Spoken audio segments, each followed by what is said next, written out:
ఇంద్రలోక భవనాన్ని ఈడ్చుకొచ్చి గదిలో మార్చి మళ్ళీ కట్టారో ఏమో మాయజాలము తెలుసు మంత్రగారడి తెలుసు రెంటి కన్న ఇది ఇంకోటేమో నీలాకాశం నేలాకొస్తే ఇట్టాగే ఉంటాదో ఏమో ఈ సంతోషం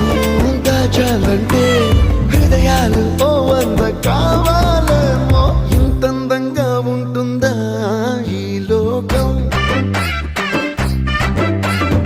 ఇన్నాళ్ళు ఈ మనసుకి తెలియాలేదే పాపం